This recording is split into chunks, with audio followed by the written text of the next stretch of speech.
వాగ్దానం ఆఖరి భాగానికి స్వాగతం.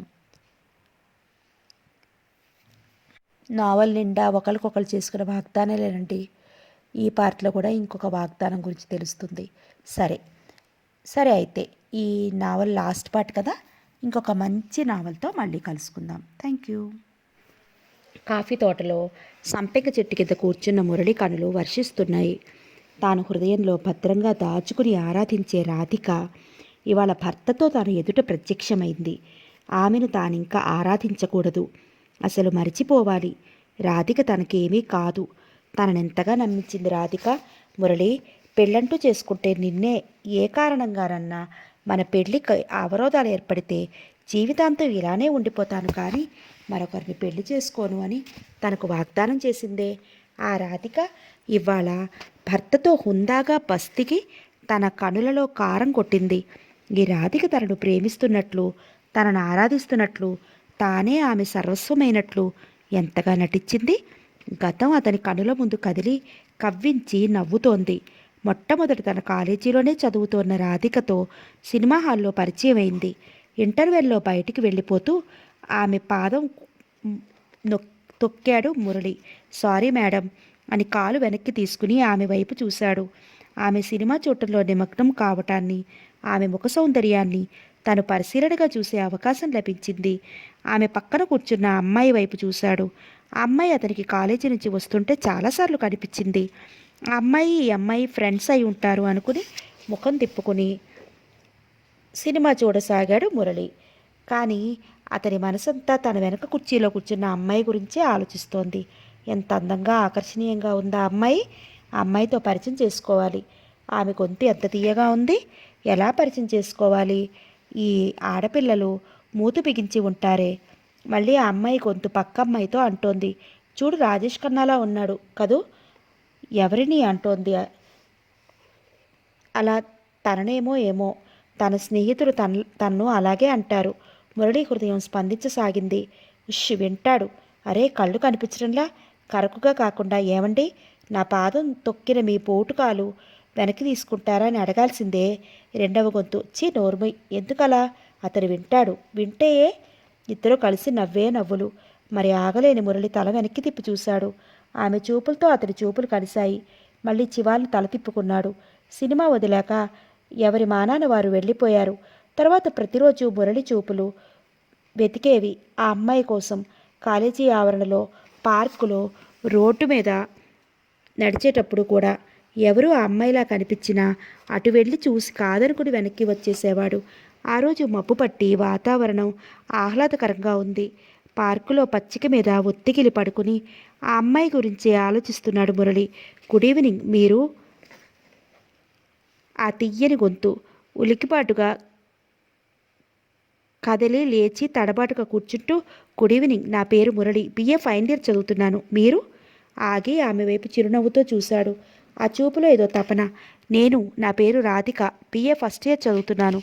ఇది నా ఫ్రెండ్, పేరు ప్రమీల, బిఏ సెకండ్ ఇయర్ చదువుతోంది. నమస్కారాలు ప్రతి నమస్కారాలు అయ్యాక కూర్చోండి అన్నాడు మురళి. తర్వాత ముగ్గురు కబుర్లో పడిపోయారు. పార్కులో దీపాలు వెలిగాక గుడ్ నైట్ చెప్పుకుని విడిపోతూ, మళ్ళీ ఎప్పుడు దర్శనం అన్నాడు మురళి నవ్వుతూ. రేపు ఈవినింగ్ ఇదే పార్కులో అంది రాధిక నవ్వుతూ. ఆ పరిచయం స్నేహం అయ్యి ప్రేమగా మారింది మురళి రాధికల మధ్య. రాధిక బాగా డబ్బు గల వారి బిడ్డ, బంధువుల ఇంట్లో ఉండి చదువుకుంటోంది. ఒకసారి రాధికను వచ్చి తల్లికి పరిచయం చేశాడు మురళి. రాధిక వివరాలు ప్రశ్నించి సేకరించిన దుర్గమ్మ రాధిక వెళ్ళిపోయిన తర్వాత, ఆ అమ్మాయితో నీకెలా కలిసిందిరా మురళి నవ్వుతూ ప్రశ్నించింది దుర్గమ్మ. నాకు ఎలాంటి పరిచయమా అంటే మామూలు పరిచయమే తడబడ్డాడు మురళి. అతని కాబరా చూసి నవ్వుతూ, ఎందుకురా అలాగా కంగారు పడిపోతావు? రాధికతో ఒట్టి పరిచయమేనా లేక ప్రేమిస్తున్నావా అడిగింది. అవునమ్మా, ప్రేమిస్తున్నానమ్మా చప్పున అనేసి తల్లి ముఖంలోకి చూశాడు మురళి. ఆ పిల్లను ప్రేమిస్తున్నావా అని తెల్లబోయి క్షణం తర్వాత, వద్దు మురళి, అమ్మాయి మీద ఆశలు పెంచుకోకు. మనకన్నా వాళ్ళు ఆర్థికంగా ఎంతో ఉన్నతులు. ఆ పిల్ల అంగీకరించినా ఆ పిల్ల తల్లిదండ్రులు ఒప్పుకోరు. మనసు మార్చుకో ఇప్పుడే. ఆ పిల్లతో తిరుగుతూ ఉంటావు కాబోలు కలిసి. మాని హితవు చెప్పింది దుర్గమ్మ. ఆ తర్వాతే కాదు ప్రతిరోజు హెచ్చరిస్తూనే ఉంది. ఇంత ఇంత ఆలస్యమైందే? రాధిక నువ్వు కాలవగొట్టిన షికారుకి వెళ్ళారా లేక పార్కులో కూర్చున్నారా అని నవ్వుతూ ప్రశ్నిస్తుంది. రాధికతో సినిమాలకు కూడా వెళ్తున్నాడు మురళి. ఆమె మాట అసలు లక్ష్య పెట్టడం లేదు. అప్పుడప్పుడు ఇంటికి తీసుకొస్తున్నాడు. రాధిక దుర్గమ్మతో ఆప్యాయంగా నమ్రతగా మాట్లాడుతుంది. మురళి పక్కన రాధికను చూసి దుర్గమ్మ కూడా రాధిక కోడలైతే బావుండునని ఆశించకపోలేదు. క్రమంగా ఆమెకు రాధిక అంటే అదొక రకమైన ఇష్టం ఏర్పడింది. ఉద్యోగరీత్యా పొరుగురులో ఉంటున్న రామరాజుకి రాధిక రాకపోకలు, కొడుకు ప్రేమ వ్యవహారాలు అంతగా తెలియవు. మురళి తెలివైనవాడు, యోగ్యుడు అని అతనికి గట్టి నమ్మకం ఉంది. తల్లి కొడుకులు రాధిక ప్రసక్తి అతని దగ్గర ఎప్పుడూ తెచ్చేవారు కాదు. పార్కులో ఓ మూల కూర్చుని పేపర్ చదువుకుంటున్న రామరాజుకి మురళి గొంతు ఏయ్ రాధి అని వినిపించడంతో ఉలికిపాటుగా కదిలి పేపర్ మడిచి మళ్ళీ ఆ గొంతు వినాలని అటువైపు చెవులు రిక్కిచ్చాడు. చిపో, పబ్లిక్ పార్కులో ఏమిటిది? సన్నని స్త్రీ గొంతు. అర్థమైంది రామరాజుకి. నెమ్మదిగా అడుగులు శబ్దం వినరాకుండా గుబురు మామిడి చెట్టు దగ్గరికి నడిచాడు. మురళి రాధిక దగ్గర కూర్చుని ఏవేవో గుసగుస కబుర్లు చెప్పుకుంటూ నవ్వుకోవడం చూశాడు. మరి సహించలేని రామరాజు మురళి పిలిచాడు గట్టిగా. త్రుళ్ళిపడి లేచి నిల్చుని పిలుపు వినవెచ్చిన వైపు చూసి కంగారుగా ఎప్పుడొచ్చారు నాన్న అన్నాడు మురళి. నీకెలా తెలుస్తుంది? కాలేజీ వదిలాక ఇంటికి రాలేదుగా. పద ఇంటికి వస్తావా అంటూ తల వంచి నిలుచున్న రాధిక వైపు చురుగ్గా చూశాడు రామరాజు. తండ్రికి రాధికని పరిచయం చేయాలనుకున్న మురళి తండ్రి వదనం కరకుగా ధ్వనించిన ఆ గొంతు గమనించి మౌనంగా రామరాజును అనుసరించి నడుస్తూ వెళ్ళిపోమని రాధికకు సౌంజ్ఞ చేశాడు. ఉత్త పిరికివాడు. మురళికి వినిపించేలా గొణిగింది రాధిక. గడపలో అడుగు పెట్టడంతో మురళి చెంపపై చెల్లున కొడుతూ ఎవరా అమ్మాయి? బజారు సరుకా? ఎన్ని రోజులే జరుగుతుంది ఈ వ్యవహారం? చిచి, నువ్వేదో బుద్ధిమంతుడివని కళ్ళు మూసుకుని గుండెల మీద నిబ్బరంగా చెయ్యి వేసుకుని నిద్రపోతున్న నాకు మంచి గుణపాఠం చెప్పావు అన్నాడు రామరాజు. వెంటనే జవాబు ఇవ్వలేకపోయాడు మురళి. చెంపకు చెయ్యి అంచుకుని మౌనంగా నిల్చుండిపోయాడు. పద ఇంట్లోకి పద అని మురళి మెడపట్టి ఇంట్లోకి నడిపించుకు వెళ్ళి తలుపులు దబదబా బాది చెప్పు, ఆ అమ్మాయితో ఎన్నాళ్ళై తిరుగుతున్నావు? ఎంతవరకు నడుస్తోంది వ్యవహారం అన్నాడు. మురళి క్రాఫ్ కుప్పిట పట్టి తల పైకెత్తి అతని మొహంలో నిప్పులు కురిసే కళ్ళతో చూస్తూ. రోషం వచ్చింది మురళికి. ఇంతగా దండించడానికి తానేం తప్పు చేశాడిప్పుడు? ఫ్రెండ్లీగా అమ్మాయితో కలిసి పార్కులో కూర్చుని కబుర్లు చెప్పడం నేరమా? ధైర్యాన్ని పుంజుకున్నాడు క్షణంలో. వదలండి, ఆ అమ్మాయిని పెళ్లి చేసుకుంటాను. ఏం చేస్తారే అన్నాడు విసురుగా. ఒక బజారు ఉండని పెళ్లి చేసుకుంటావా? ఎంతకు తెగించావంటూ ఒళ్ళుపై తెలియకుండా మురళి చెప్పే మాట వినిపించుకోకుండా దుర్గమ్మ వారిస్తున్నా ఆగకుండా కొట్టాడు రామరాజు మురళిని. చిట్టిన పెదవు నుండి కారే రక్తాన్ని చొక్కాతో తుడుచుకుంటూ అమ్మాయి బజారు ముండా అంటే సహించలేను నాన్న. అమ్మాయి సాంప్రదాయకమైన కుటుంబంలోనే పుట్టింది, అమ్మకు తెలుసు అన్నాడు మురళి. ఈసారి దుర్గమ్మ చెంప పగిలింది. ఇంతకాలంగా ఆ అమ్మాయి సంగతి నాకెందుకు చెప్పలేదు అంటూ రామరాజు ఉగ్రుడయ్యాడు. సందర్భం రాలేదు. బాగుంది. ఏంటది? శివమెత్తినట్లు. వాడంత తెలివి తక్కువ వాడా అడ్డమైన వెధవలతో తిరగడానికి? పశువును కొట్టినట్లు కొడుతున్నారు అని మురళి తల నిమిరి తన చెంప తడుముకుని ఆ అమ్మాయి కూడా పెద్ద ఇంటి పిల్ల. గట్టిగా అరవపోకండి, ఎవరన్నా వింటే బాగుండదు అంది దుర్గమ్మ. బుద్ధి లేదు. నువ్వే ఈ నాటకం అంతా ఆడిస్తున్నావన్నమాట. అయితే నువ్వు నీ కొడుకు ఆ అమ్మాయి జీవితంతో ఆడుకుంటున్నారా? ఆ అమ్మాయిని పెళ్లి చేసుకుంటానని చెప్తున్నారు అడుగా. వాడికి మనసైన పిల్లను ఏదో తంటాలు పడి ముడిపెట్టాల్సిన మాట. అలాంటిది చిన్నపిల్లాడిని కొట్టినట్లు ఆ కొట్టడం ఏమిటి? బాధపడకు బాబు, నేను నీకు రాధిక భార్య అయ్యేలాగా ప్రయత్నిస్తాను అని మురళి తల నిమిరి ఓదార్చింది దుర్గమ్మ. ఆ రాత్రి ఎంత ప్రతిమాలడైనా భోజనం చేయలేదు మురళి. మర్నాడు తెల్లవారేసరికి అతనికి జ్వరం వచ్చేసింది. మురళి జ్వరంతో పడుకునేసరికి కాబరా పడిపోయాడు రామరాజు. మరి 4 రోజులు సెలవు పొడిగించుకుని డాక్టర్ని తీసుకొచ్చి మురళికి వైద్యం చేయిస్తూ ఉండిపోయాడు. అలా పుట్టిన ఇన్ని సంవత్సరాలుగా కొట్టని వాడిని ఎందుకు కొట్టాను అని చాలాసార్లు నొచ్చుకున్నాడు. 4 రోజులు మురళి కాలేజీకి రాలేకపోయేసరికి రాధిక వచ్చింది. దుర్గమ్మను అత్తయ్య అని పిలుస్తూ సన్నగా తలుపు తట్టింది. ఎవరి దుర్గమ్మ కోడలు అనుకుంటూ తలుపు తెరిచిన రామరాజు తెల్లపోయాడు. రాధిక ఎదురుగా నిల్చుని ఉంది. క్షణం తర్వాత సర్దుకుని రా అమ్మా లోపలికి రా అన్నాడు. ఆమె నేరుగా దుర్గమ్మ వైపు వంట ఇంటి వైపు వెళ్ళటం. అత్తయ్య, మురళి కాలేజీకి రాలేదే అని అడిగింది. జ్వరం తల్లి, అదిగో గదిలో ఉన్నాడు పద అంటూ మురళి ఉన్న గదిలోకి దారి తీసింది దుర్గమ్మ. అనుసరించింది రాధ. సంకోచంగా బిడియంగా రామరాజు వైపు ఒకసారి చూసి నమస్కారమని మురళి పిలిచింది రాధిక. బరువుగా కనురెప్పలెత్తి చూసి చిన్నగా నవ్వి చెయ్యి ముందుకి చాపాడు మురళి. అతని చేతికి చెయ్యి కలిపి, నువ్వు కాలేజీకి రాకపోతే ఏదో ఊరు వెళ్ళి ఉంటావు అనుకున్నాను. జ్వరమా అంది రాధిక. ఇవాళ నార్మల్కి వచ్చిందిలే, అలా కూర్చో అన్నాడు చెయ్యి వదిలి కుర్చీ చూపిస్తూ.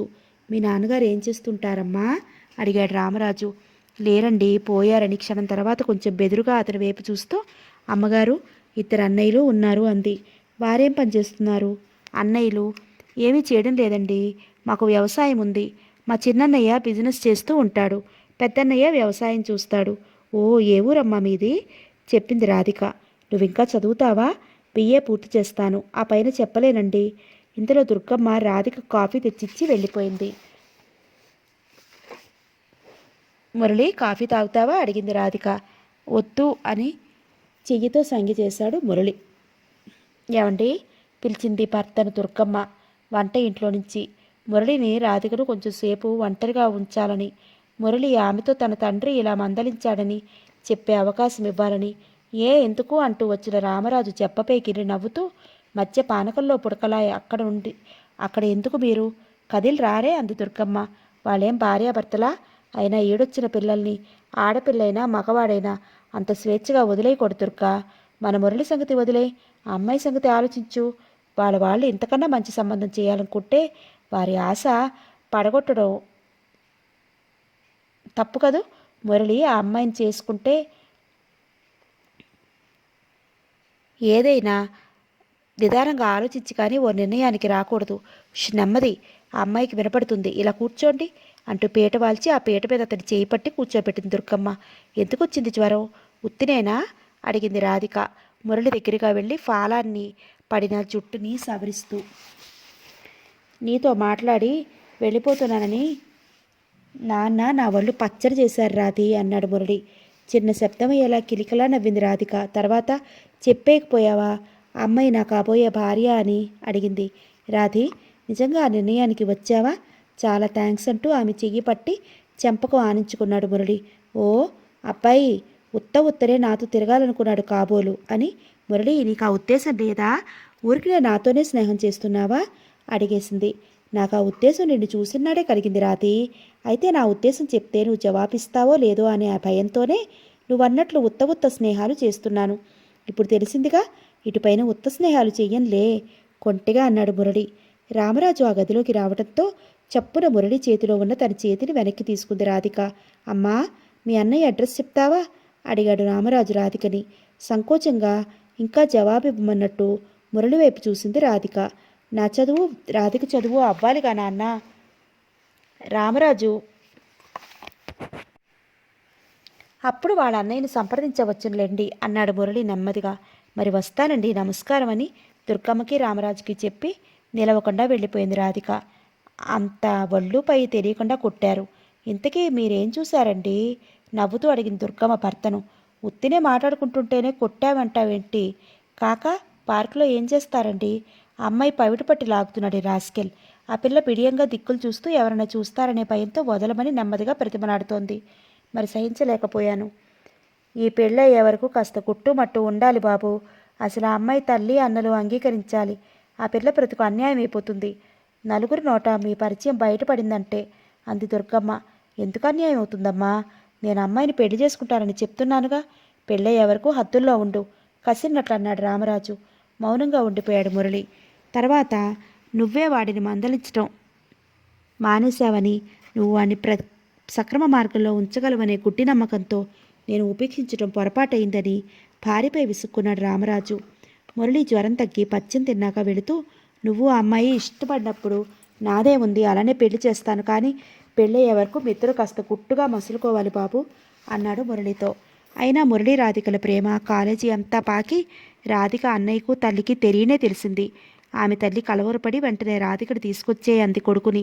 అతను వచ్చి రాధికను మందలించి, ఇలాంటి పరిచయాలు స్నేహాలు పెంచుకున్నామంటే కాలేజీ చదువు మానిపిచ్చేస్తానని బెదిరించి వెళ్ళిపోయాడు. పరీక్షలు అయిపోయాయి. వేసవి సెలవులకు రాధిక తల్లి దగ్గరకు వెళుతుంటే మురళి అడిగాడు రాధికను, నీకు మీ అన్నయ్య ఏదైనా సంబంధం చూస్తాడేమో, పెళ్లి చేసుకుంటావా అని. అంతేకాదు, ఒకరికొకరు వాగ్దానం చేసుకున్నారు, పరిస్థితులు అనుకూలించకపోతే జీవితాంతం అలా ఉండిపోవాలి కానీ మరొకరిని పెళ్లి చేసుకోకూడదని. పార్కులో చీకటి పడుతుంటే తీయని బాధతో ఇద్దరూ విడిపోయారు. మురళికి ఏమీ తోచడం లేదు. రామరాజు జ్వరంతో ఇంటికి వచ్చాడు. ఆ జ్వరం దీర్ఘవ్యాధిలోకి దించింది. రామరాజు సెలవులో ఉన్నాడు. మురళి బిఏ పాస్ అయ్యాడు. రామరాజు ఇంట్లో అనారోగ్యంతో ఉండిపోవడంతో ఇల్లు గడవటం కష్టమైంది. మురళి ఉద్యోగం కోసం తిరగని ఆఫీసు లేదు. ఎందరెందరినో ప్రతిమలాడు చిన్న గుమాస్తా పోస్టు ఇప్పించమని. కానీ లాభం లేకపోయింది. అప్పుడప్పుడు రాధికని కలుస్తూనే ఉన్నాడు మురళి. ఒకసారి రాధిక ధన సాయం చేస్తానంది, కానీ మురళి అంగీకరించలేదు. ఎంతగానో ప్రతిమలాడింది. తను కోరినంత డబ్బు తనకు తల్లి పంపిస్తుందని, తన సాయం స్వీకరించమని లేదా అప్పుగా ఇస్తానని మృదువుగా తిరస్కరించాడు మురళి. తన దిగులంతా తండ్రి ఆరోగ్యం గురించే కానీ డబ్బు కోసం కాదన్నాడు. అలా ఏదైనా సరే ఉద్యోగం సంపాదించి డబ్బు తేవాలని ఆరాటంలో ఉన్న మురళి ఒకరోజు బజార్లో జీపు దిగుతున్న ప్రెసిడెంట్ అప్పలనాయుడిని చూసి నమస్కరించాడు. అతను ఒక బ్లాక్ ప్రెసిడెంట్ అని గ్రహించాడు. అతని కనుబొమ్మలు చిట్లించి ఎవరు నువ్వు అన్నట్లు చూసి చిరునవ్వు నవ్వాడు.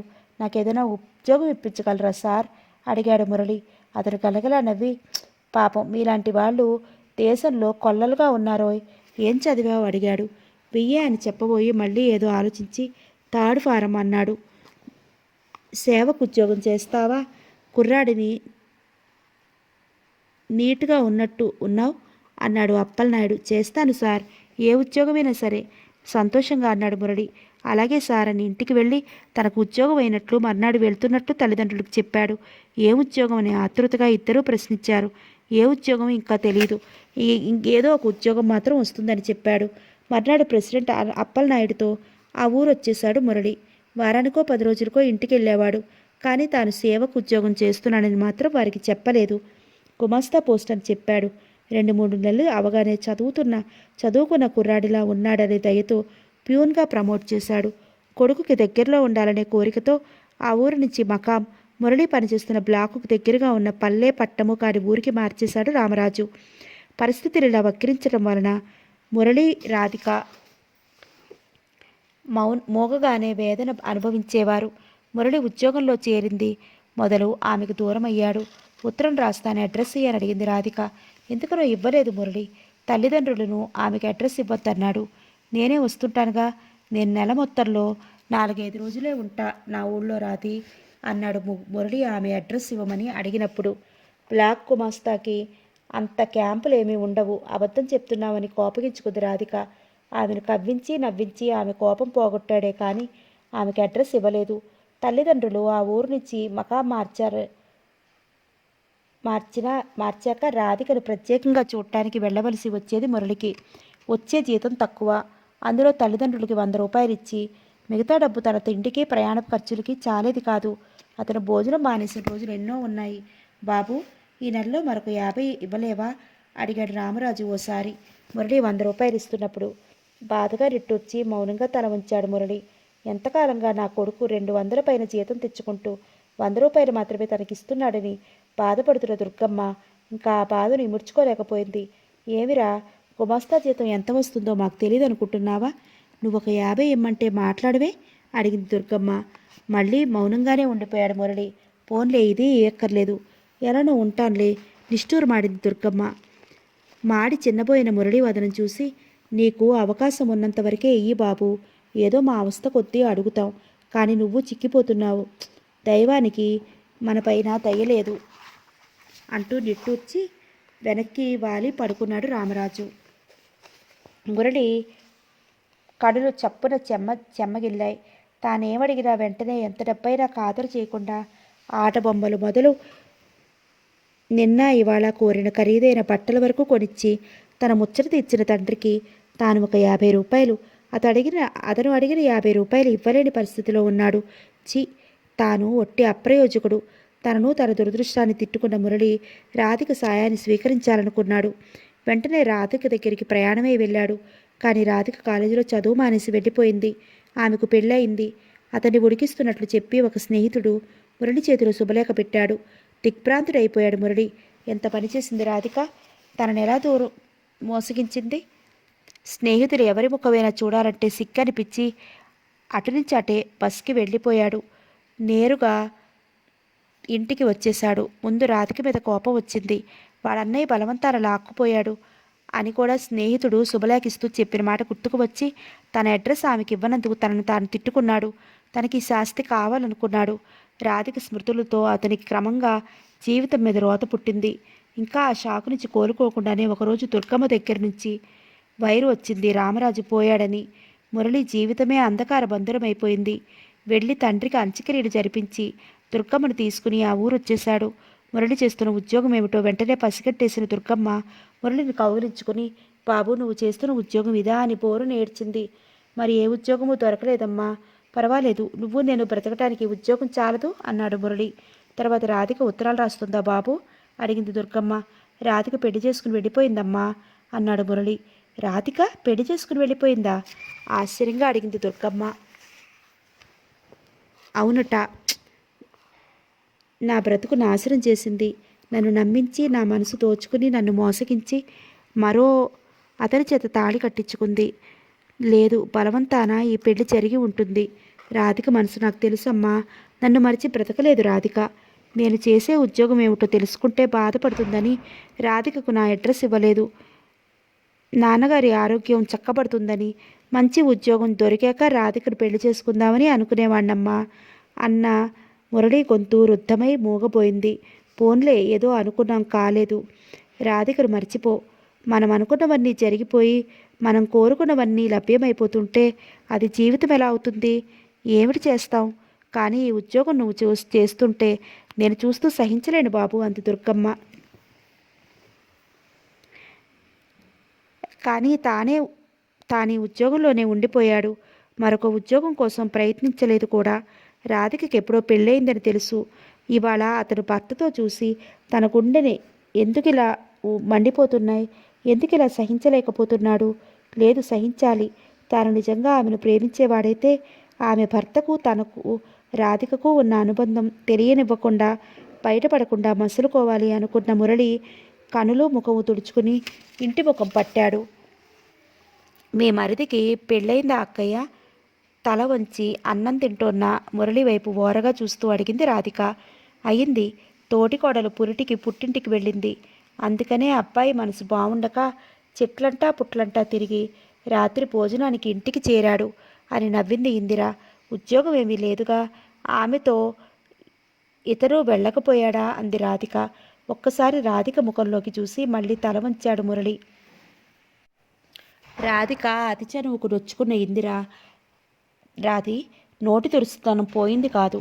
అతనికే కర్మ, ఉద్యోగం లేదని అత్తవారింటికి వెళ్ళటానికి అని అదే నవ్వుతో అంది. వారిద్దరి మాటలు కొంచెం మనసును నొప్పించాయి మురళికి.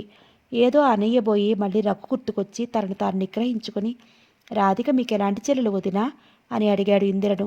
మరిది పెళ్ళాం రాధిక జవాబిచ్చింది. ఆమె జవాబుకు ఇందిర పక్కన నవ్వింది. ఆ మరిదిగారి ఉద్యోగం ఏమిటో అన్నాడు మురళి. భోజనం అంది రాధిక. అన్నయ్య వచ్చినట్లున్నారు అంది ఇందిర మురళి వైపు చూస్తూ. రఘురాకతో వాతావరణం నిశ్శబ్దమైపోయింది. మధ్యాహ్నం భోజనం చేయకుండా ఆ తోటలో కూర్చున్నావట, ఆడపిల్లల ఇంకా అమ్మ కోసం విచారమేనా అని మృదువుగా మందలించాడు మురళి రఘుని. రాధికతో వచ్చిన వ్యక్తిని చూడాలని వెతికాయి మురళి కళ్ళు. కానీ అతడు కనిపించలేదు. రాధికను ఇక్కడ దిగవిడిచి వెళ్ళాడనుకున్నాడు కూడా. రాత్రి 10 గంటలు దాటింది. ఇందిరా రఘు నిద్రపోయారు. అంతా నిశ్శబ్దంగా ఉంది. బెడ్లైట్ వెలుతురులో పేపర్ చూస్తున్న మురళి అడుగుల సవ్వడికి వెనుతిరిగి చూశాడు. తన గదిలోకి వస్తున్న రాధికను చూసి అతని గుండె ఓ క్షణం కొట్టుకోవడం మానేసి తర్వాత గబగబా కొట్టుకోవడం ప్రారంభించింది. అతని దగ్గరగా వచ్చింది రాధిక. అతని భుజం మీద చెయ్యి వేసి అతని కళ్ళల్లోకి సూటిగా చూస్తూ, మురళి, నన్ను ఇలా నమ్మించి మోసగించటం నీకు న్యాయంగా ఉంది కదూ అడిగింది. నేనా? నువ్వా మోసగించింది? ఎవరు మోసపోయారు? తన భుజం మీద ఉన్న ఆమె చెయ్యి తొలగిస్తూ అన్నాడు మురళి. అవును, నిన్ను తాకే హక్కు కూడా లేదు నాకు. నువ్వు ఇలాంటి ఏదో మనసులో పెట్టుకుని నాకు అప్పుడు అడ్రస్ ఇవ్వటం మానేశావు. ఎంతకాలమైంది పెళ్లి చేసుకుని? అత్తయ్య అంగీకరించిందా? నువ్వు నన్ను కాదని మరో అమ్మాయిని పెళ్లి చేసుకుంటానంటే? రాధి, వెళ్ళిపో. పిచ్చి పిచ్చిగా మాట్లాడకు. నీ భర్తకి తెలిస్తే మంచి బాట కాదు. చేజేతిలా నీ బ్రతుకు పాడు చేసుకోకు. వెళ్ళిపో. నువ్వన్నా సుఖంగా బ్రతుకు. నిజంగా ఎవరన్నా వింటారేమో అనే భయంతోనే అన్నాడు మురళి. ఎవరు విన్నా నాకేమీ భయం లేదు, కానీ నా భర్త ఎవరు మురళి? నవ్వబోయింది రాధిక. నీతో వచ్చిన ఆయన నీ భర్త కాదా? చీ, కాదు. అసలు నాకు పెళ్లి కాలేదు. నా కూడా వచ్చింది మా అన్నయ్య. సాయంత్రం బస్సులో మళ్ళీ పనుందని వెళ్ళిపోయాడు. రాధి, సంతోషంతో మెరిసే కళ్ళతో ఆమె వైపు చూశాడు మురళి. అవును మురళి, ఆ రోజు మనమేమనుకున్నాం? నిన్ను కాదు మరొకరి చేత మెడలో తాళి కట్టించుకుంటానా? అయితే నా ఫ్రెండ్ శేఖర్ చెప్పాడు, నీ పెళ్లి శుభలేఖ కూడా చూపించాడు. పెళ్లి కాలేదా నీకు? శుభలేఖలు అచ్చు వేయించి అందరికీ ఇచ్చారు. బంధువులతో వచ్చారు, కానీ పెళ్లి తప్పించుకున్నాను. నా అడ్రస్ ఇవ్వనందుకు క్షమించు రాధి, నా రాధి అంటూ ఆమెని నడుం చుట్టూ చేయి వేసి దగ్గరికి లాక్కుంటూ, ఎలా తప్పించుకున్నావు అన్నాడు మురళి. వదులు, నువ్విప్పుడు నన్ను తాక్కూడదు. వదిలే చెప్తాను. ఎందుకు తాక్కూడదు? నీకు పెళ్ళయింది కదా, ఆమెకు ద్రోహం చేస్తావా? వదిలి చెప్పిన మాట నమ్మావా అని నవ్వి, నేను పెళ్లి చేసుకుని అనుకున్నావా రాధి? వదిన హాస్యం చేశారలా. ఇంకొక నెల రోజుల్లో నాకు మంచి ఉద్యోగం అవుతుంది. అప్పుడు ఈ రాధకి మెడలో తాళి కట్టేస్తాను అన్నాడు ఆమెను ఇంకా దగ్గరికి లాక్కుని ఆమె తల మీద ముద్దు పెట్టుకుంటూ. మురళి, నిన్ను జీవితంలో చూస్తానని, నువ్వు నా వాడివవుతావని అనుకోలేదు మురళి. ఏదో ఉద్యోగం సంపాదించి మొండిగా బ్రతికేయాలనుకున్నాను. నేను నిన్ను చూస్తాననుకోలేదు. నిజంగా నేను చాలా అదృష్టవంతుణ్ణి. నువ్వు వివాహితవు కావు. మళ్ళీ నా దగ్గరికి వచ్చావంటే అదృష్టం కదూ. ఆ పెళ్ళి ఎలా తప్పించుకోగలిగావు రాధి? అన్నయ్య పెళ్లి కుదిర్చి జబర్దస్తిగా నన్ను తీసుకుపోయాడు మురళి. పెద్దవాళ్ళు పెళ్ళి వద్దని ఏడ్చాను, బ్రతిమలాడాను, చివరికి చస్తానని బెదిరించాను.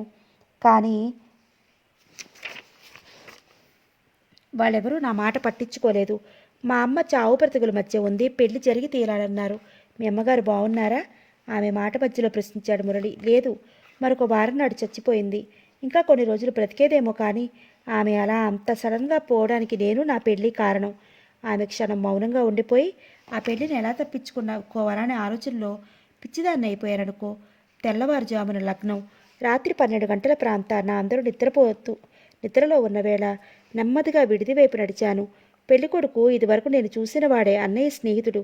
అతడు విడిది గది వరండాలో అతడి కోసం ప్రత్యేకంగా వేసిన పట్టె మంచం పరుపు మీద నిద్రపోతున్నాడు. నెమ్మదిగా తట్టి లేపాను. తుల్లిపడి లేచి కూర్చుని నా వైపు చూసి తెల్లబోయాడు. ఒక్కసారి నాతో రమ్మని సౌంగి చేశాను. నా వెనుక వచ్చాడు. గుబురుగా పెరిగిన సన్నజాజి పందిరి వెనక్కి వెళ్ళి నిల్చున్నాను. అతను ఆత్రంగా ఇంకా కలవరంగా నా ముఖంలోకి చూస్తూ, రాధి, ఎందుకు పిలిచావు? ఏమైంది అని అడిగాడు. మీరు ఈ పెళ్లి తప్పించుకోండి అన్నాను. కారణం అడిగాడు అతను. వద్దు, నన్ను పెళ్లి చేసుకోవద్దు. నేను మరొకరికి మనసిచ్చాను అన్నాను. మనసే కదా, మార్చుకో. ఇప్పుడు బంధువులందరూ వచ్చి అంతా సిద్ధమైన తర్వాత ఏమైనా మర్యాద కాదు. మీ అన్నయ్య చాలా బాధపడతాడు, తలెత్తుకోలేడు. వెళ్ళిపో, పోయి పడుకో అన్నాడు. లేదు, నిజం. మా అన్నయ్యకు నా సంగతి తెలుసు. మిమ్మల్ని మోసగిస్తున్నాడు అన్నాను. అంటే అని కనుబొమ్మలు చిట్టించాడతను. నా క్యారెక్టర్ మంచిది కాదు, అంటే మీరు ఊహిస్తున్నంత పవిత్రమైనది కాదు. నేను ప్రేమించిన వ్యక్తికి మనసే కాదు, నా శరీరం కూడా ఇచ్చాను అన్నాను. అతనికేవీ మాట్లాడలేదు. గబగబా విడిది వైపు వెళ్ళిపోయాడు. తర్వాత మురళి పెదవులు చిరునవ్వుతో విచ్చుకున్నాయి. లగ్నం వేళకు పెళ్ళికొడుకు కనిపించలేదు. పెళ్ళి ఆగిపోయింది. తర్వాత పెళ్ళికొడుకు అన్నయ్యను నిష్ఠూరమాడుతూ పెద్ద ఉత్తరం రాశాడు. నీతో నాకు స్నేహం ఉన్నట్లు అతను కాలేజీలో ఎంక్వైరీ చేసి కనుక్కున్నాడట. ఆ ఉత్తరం వచ్చిన రోజు అన్నయ్య నా మీద చేయి చేసుకున్నాడు. అమ్మ ఇంట్లోంచి పొమ్మంది. నువ్వు ప్రేమించిన వాడు ఎక్కడున్నాడో చెప్పు అని మరో 2 కొట్టాడు అన్నయ్య. అప్పటికీ మౌనం వహించాను. అమ్మ పోయింది. మళ్ళీ అన్నయ్య నాకు పెళ్లి ప్రయత్నాలు చెయ్యలేదు. అక్కడక్కడ టెంపరీగా 2 ఉద్యోగాలు చేశాను కాలక్షేపం కోసం. అమ్మ పోయాక అమ్మ పేరు ఉన్న ఆస్తి నాకు వచ్చింది. అంటే నాకు ఉన్న ఇంటికి అద్దె 200 వస్తుంది. నెలకి 2 ఎకరాల పొలం ఉంది. అక్కయ్య చాలాసార్లు నన్ను రమ్మని ఉత్తరం రాసింది. ఓసారి చూసిపోదామని వచ్చాను. నాతో వచ్చింది మా అన్నయ్య. సరే, నాకు అదంతా చెప్పాను. మరి నువ్వు మురళి అసలు నా గురించి ఆలోచించనే లేదా? ఆలోచించడానికి ఇంకేముంది? పెళ్ళి అయిపోయింది, పిల్లల తల్లి అయిపోయామని అనుకుంటుంటే అని. తానే ఉద్యోగం చేసేవాడో, దుర్గమ్మ ఎందుకు ఆత్మహత్య చేసుకుందో, రఘు తనను ఎలాంటి అన్నయ్యో చెప్పి, వదిన మీ స్వంత అక్కయ్య అడిగాడు మురళి. కాదు, మా పిన్ని కూతురు. నేనెంత అదృష్టవంతురాల్ని అని హృదయం మీద చెయ్యి వేసుకుని, గుడ్ నైట్, మరి నా గదికి పోతాను. ఏం నిద్ర పట్టడం లేదా? నా వెనక వచ్చిన అతను నా భర్త అని, నాకు పెళ్ళయిందని బాధపడుతూ మధ్యాహ్నం భోజనం మానేసి ఇప్పుడు నిద్ర పట్టక తీవ్రమైన వేదన అనుభవిస్తున్నావు కదూ. అతడి తల నిమిరింది రాధిక.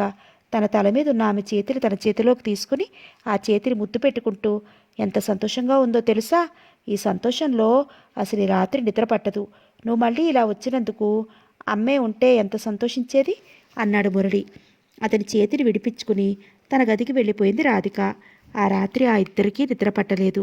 రాధిక మురళి నవ్వుతూ కబురు చెప్పుకుంటుంటే, కలిసి షికారులు వెళ్తుంటే,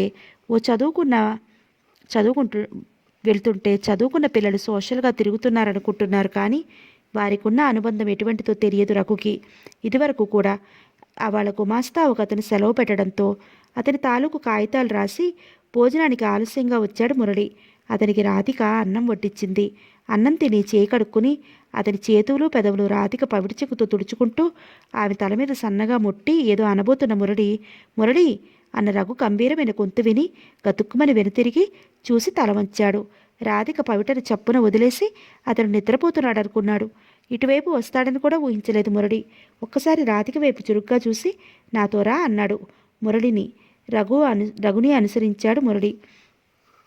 తన గదిలోకి వెళ్ళి మురళి రాగానే గది తలుపులు మూసి మురళి చెంప మీద బలంగా కొడుతూ, ఏరా నీకు బాగుపడే యోగం లేదా? నిన్ను పెద్ద ఉద్యోగస్తుని చేయాలని, ఇంకా మంచి గుణవంతురాలైన అమ్మాయితో పెళ్లి చేసేయాలని, నీ బ్రతుకు పూలబాట పరవాలని నీ మీద ఎన్నో ఆశలు పెట్టుకుంటున్నానే. ఏమిట్రా ఇవాళ నువ్వు ఆ అమ్మాయితో తీసుకుంటున్న చనువు? ఆ అమ్మాయి ఎవరినో నీలాంటి వాడిని ప్రేమించి వదిలేసింది. ఆ అమ్మాయి గురించి చాలా కథలున్నాయి, జాగ్రత్త. మళ్ళీ ఆ అమ్మాయి దగ్గర చనువు తీసుకున్నావంటే అన్నాడు గబగబా నెమ్మదిగా. మురళి పెదవులపై హాస్యరేఖ విరిసింది. నవ్వుతున్నావా అంటూ మళ్ళీ చెయ్యెత్తిన రఘు చేయి పట్టుకుంటూ, నాన్న కూడా ఒకనాడు ఇలాగనే అచ్చంగా నీలాగనే రాధికతో చనువుగా ప్రవర్తించారని మందరించాడన్నయ్య అన్నాడు మురళి. మురళి అయితే రాధికతో నీ పరిచయం ఎప్పటినుంచి? ఆశ్చర్యంతో అడిగాడు రఘు. చాలా కాలం క్రితమే. ఒకరినొకరు ప్రేమించుకున్నాం. అమ్మ నాన్నగారికి కూడా తెలుసు. పెళ్లి చేసుకోవాలనుకున్నాం. మధ్య అవాంతరాలు వచ్చి ఒకరికొకరు ఎక్కడమున్నామో ఎలా ఉన్నామో కూడా తెలియకుండా దూరంగా విసిరివేయపడ్డాం. మళ్ళీ ఇప్పుడు ఇలా మళ్ళీ మిమ్మల్ని కరుణించి దైవం ఒక చోట చేర్చాడన్నయ్య మమ్మల్ని. నన్ను నమ్మమంటావా నిజం అని? దైవం మీద ప్రమాణం చేసి చెప్తున్నానన్నయ్య. నాకు ఉద్యోగం అయ్యాక రాధికను పెళ్లి చేసుకుంటాను. ఆశీర్వదించన్నయ్య. ఆ అమ్మాయి క్యారెక్టర్ గురించి ఏమేమో చెప్పుకుంటారు మురళి. నాతో కలిసి తిరిగినందుకే కథలల్లి చెప్పుకునేవారు. ముందే నాకు ఈ సంగతి చెప్తే నువ్వు నా బాధ్యత ఇంతగా నీ పైన వేసుకున్నావని, నన్ను ఒక తండ్రిలా అభిమానిస్తున్నావని నాకు తెలిసేది కాదు. కంగ్రాచులేషన్స్. నువ్వన్నట్లు ఉద్యోగంలో స్థిరపడిన తర్వాత రాధికనే పెళ్లి చేసుకుందో గాని పెళ్లి చేస్తాను. చాలా థ్యాంక్స్ అన్నయ్య. సర్లేపో, పోయి కాసేపు విశ్రాంతి తీసుకో అన్నాడు రఘు. మురళికి రాధికకు ఎన్నాడి నుంచో పరిచయం ఉందట అని, తనకు తమ్ముడికి మధ్య జరిగిన ఘర్షణ ఇందిరకు, రఘు తనకు అన్నకు మధ్య జరిగిన సంభాషణ రాధికకు మురళి చెప్పాడు. ఇందిర సంతోషించింది. అతను అలా మురళిని కొట్టినందుకు నవ్వింది. చెంపదెప్పలు భలే తింటున్నావే, మరెప్పుడూ నా పవిటి చెంగు జోలికి రాకు అని నవ్వింది రాధిక మురళి తల మీద సన్నగా మెడుతూ. దుర్గమ్మ పోయి సంవత్సరం దాటింది. మురళి కనకరాజు కుటుంబంలో ఒక వ్యక్తి అయిపోయాడు. అతనికి ఉద్యోగం అయ్యింది. విషయం ముందే తెలుసుకున్న కనకరాజు మంచి రోజు చూసి పురోహితుడిని పిలిచి పెళ్లి ముహూర్తం పెట్టించాడు. రాధికా మురళిల వివాహం వైభవంగా జరిగిపోయింది. రామరాజు దుర్గమ్మ ఫోటోలకు పూలదండలు వేసి గోడకి ఉంచారు. ఆ ఫోటోలకి నమస్కరించిన మురళి కనులు చెమగిల్లాయి. పాదాలు తాకి నమస్కరిస్తున్న మురళి తలపై చేయుంచి, మీ నాన్న మంచితనమే నీకు శ్రీరామరక్ష బాబు అన్నాడు కనకరాజు. హడావుడి అంతా తగ్గి బంధువులంతా వెళ్ళిపోయాక మురళిని తనకి గదికి పిలిచి, కొంచెం రోజులు ఎటన్నా ఇద్దరు తిరిగి వస్తారా అడిగాడు రఘు. అన్నయ్య అన్నాడు మురళి. కృతజ్ఞత, ఆనందం, అభిమానం, గౌరవం ఎన్నో భావాల ఒత్తిడిలో అతని గొంతు బొంగిరిపోయింది. మురళి భుజం చుట్టూ చెయ్యి వేసి దగ్గరికి తీసుకుని, నాన్నగారు నన్నెంతో గారంగా పెంచారు. ఆయన బ్రతికి ఉంటే నిన్ను హనీమూన్ పంపించరు. ఈ అన్నయ్య కూడా అలానే ప్రేమించి గౌరవించాలనుకుంటున్నాడు తమ్ముడు. ఇదిగో డబ్బు తీసుకో, రేపే ప్రయాణమై వెళ్ళిరండి. కొన్ని 10 రూపాయల కాగితాలున్న చెయ్యి అతని ముందుంచుతూ అన్నాడు రఘు. చెయ్యి అతని చేతికి అడ్డుపెట్టి, వద్దులే, మరోసారి కొత్త ఉద్యోగం కదా, సెలవు ఇవ్వరు అన్నాడు మురళి. నేను చెప్తాను, వెళ్ళాలి. అతని చేతిలో కాగితాలు తీసుకుని నమస్కరించి, నేను చాలా అదృష్టవంతుడన్నయ్య అన్నాడు మురళి. కంపార్ట్మెంట్లో కూర్చుని రైలు గట్టిగా అరిచి పరుగులు తీయబోతుంటే రఘువైపు చూసి చెయ్యి ఊపారు మురళి, రాధిక. తాను చెయ్యి ఊపి తృప్తిగా నిట్టూర్చాడు రఘు. సమాప్తం.